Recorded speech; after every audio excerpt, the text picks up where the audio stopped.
Assalamu alaikum. My name is Yusra Tahir and today we are going to learn about International System of Units.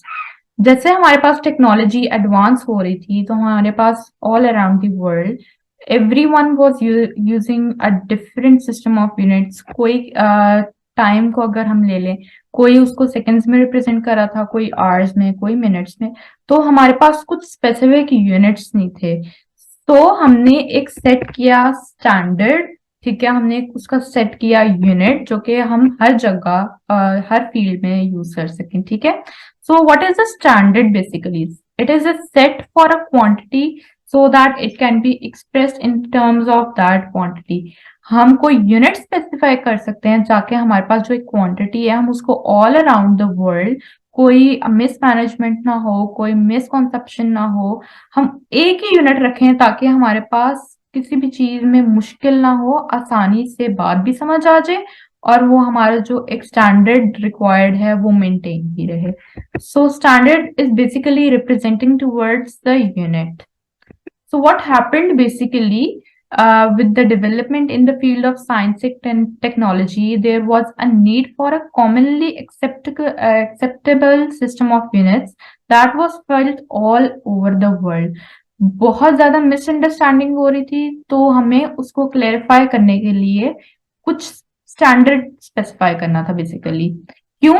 ताकि हम exchange कर सकें अपनी scientific और technical information के को।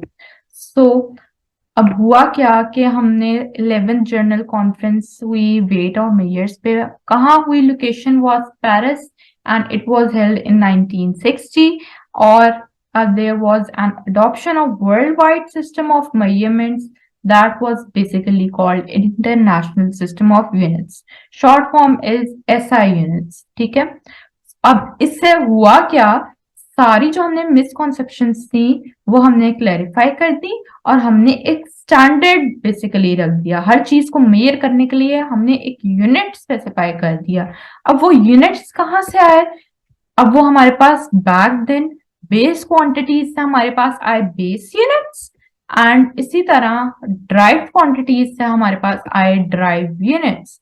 So let's have a look कि अब हम इंटरनेशनल सिस्टम ऑफ यूनिट्स किसको कहते हैं। So it is a set of units for all physical quantities. जितनी फिजिकल क्वांटिटीज हम पढ़ेंगे वो उससे हमारे पास एक सेट जनरेट होगा, उसका एक यूनिट जनरेट होगा जो कि हम all around the world use कर सकते हैं।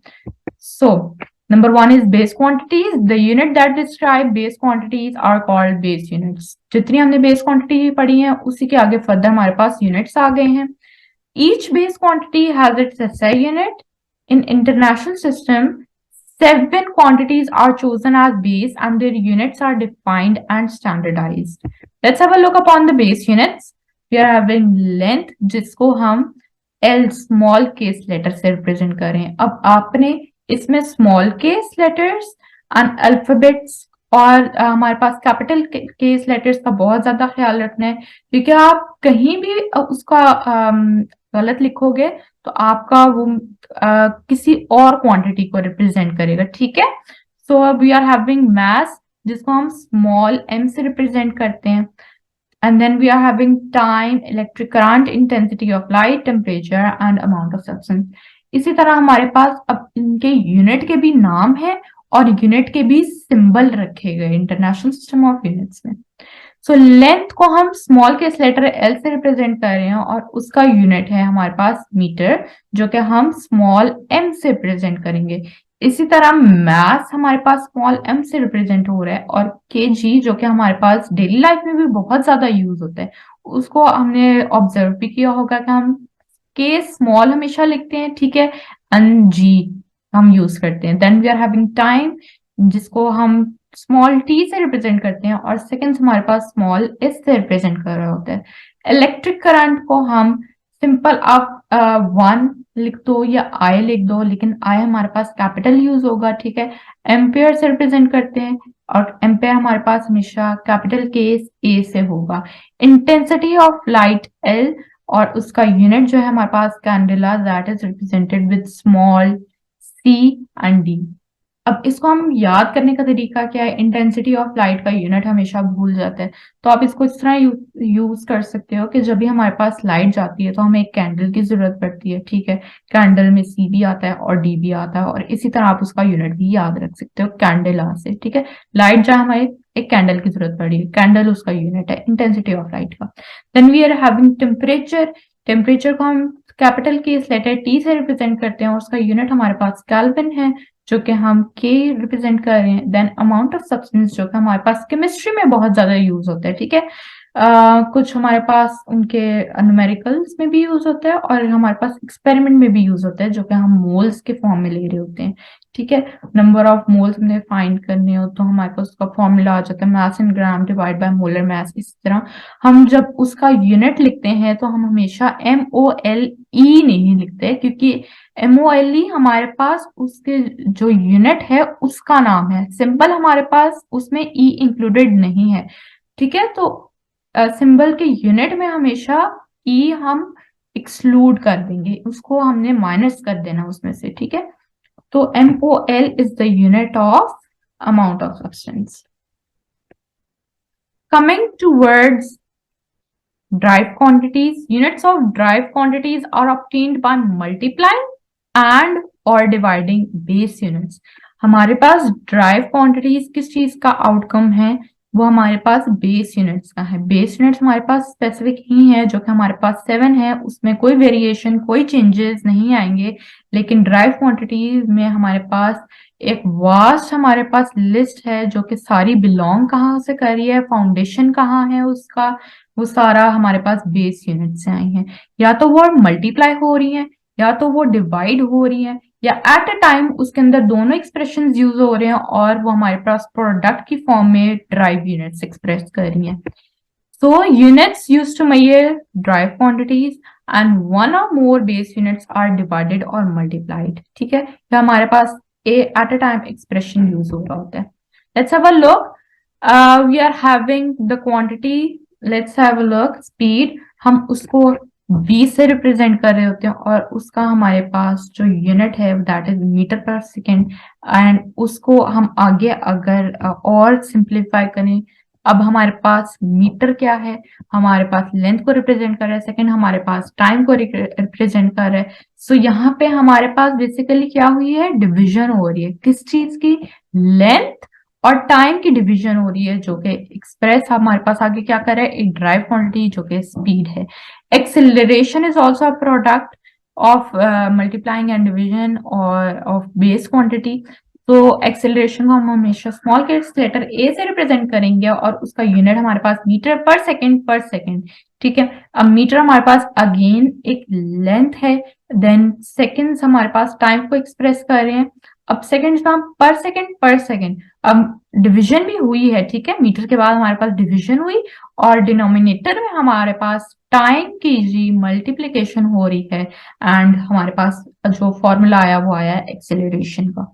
Then we are having volume, जिसको हम डेली लाइफ में भी यूज करते हैं, that is represented by capital V, और उसका जो यूनिट है दैट इज क्यूबिक मीटर, जिसको हम क्यूबिक मीटर को हम रिप्रेजेंट करते हैं स्मॉल केस लेटर M से, और उसके बाद हमारे पास मल्टीप्लीकेशन ही हो रही है बेस यूनिट की। Then we are having force, force को कैपिटल F से रिप्रेजेंट करते हैं, ठीक है। और उसका यूनिट जो है हमारे पास एक साइंटिस्ट का नेम है that is Newton. Newton was a scientist जिसकी वो जो एक प्रॉपर स्टोरी भी थी, आप सुनते आ रहे होंगे क्यों न्यूटन के सर पे एक एप्पल फॉल किया था और उसके बाद आगे सारे लॉज जनरेट हुए थे। सो न्यूटन का जो हमारे पास सिंबल है दैट इज N, और आगे उसकी फर्दर सिंप्लीफिकेशन देखने तो हमारे पास kg that is representing mass, metre that is representing length, and seconds that is representing time. अब kg हमारे पास आया, ठीक है, उसके साथ हमारे पास हमने लेंथ को मल्टीप्लाई कर दिया और डिवीजन हमने कर दी टाइम में। टाइम में भी हमारे पास सेकेंड्स जो है हमारे पास 2 दफा यूज हुए, यानी टाइम की हमने मल्टीप्लीकेशन की है। Then we are having pressure that is represented by capital P, उसको हम रिप्रेजेंट करते हैं यूनिट को पास्कल से, और यूनिट का जो सिंबल है हमारे पास दैट इज PA, ठीक है, capital P and small a। उसको हम आगे सिंप्लीफाई करें तो न्यूटन पर metre square. Then we are having density. Density का symbol, it looks like it is a P but it is not. We call it rho. ठीक है. और इसका थोड़ा different जो है symbol देखने में भी लगता है. और यूनिट जो हमारे पास इसका किलोग्राम पर क्यूबिक मीटर है, that is kg, that is representing mass, and meter, that is representing length. Then we are having charge, that is capital case letter Q unit की तरफ आए, कूलम्ब आता है, कैपिटल सी, और इसका ए और एस. ए क्या है हमारे पास? Ampere, that was a base unit, और एस हमारे पास टाइम को रिप्रेजेंट कर रहा है, that is seconds. Then we are having area, capital case letter A, और उसका यूनिट क्या है? स्क्वायर मीटर, और स्क्वायर मीटर हमारे पास लेंथ का यूनिट है, दो दफा ही हमारे पास मल्टीप्लाई हो गया. Then we are having energy. Energy का सिंबल हमारे पास दो तरीके से है, और दोनों ही कैपिटल के इस लेटर्स में हमेशा लिखे जाएंगे, that is capital E and capital you. इसका जो यूनिट है हमारे पास जूल्स में है, और उसको हम रिप्रेजेंट करते हैं कैपिटल के जे से. और अगर हम उसकी और सिंप्लीफिकेशन देखें, that is kilogram metre square पर सेकेंड स्क्वायर. ठीक है. जो हमारे पास यूनिट्स में यूनिट्स के सिंबल में हमारे पास माइनस यूज हो रहा होता है. ठीक है. जो लग रहा होता है हमारे पास के माइनस, वो माइनस से बेसिकली डिविजन हो रही होती है यूनिट्स की. So that is all about drive units, and we look upon further in next video. Thank you.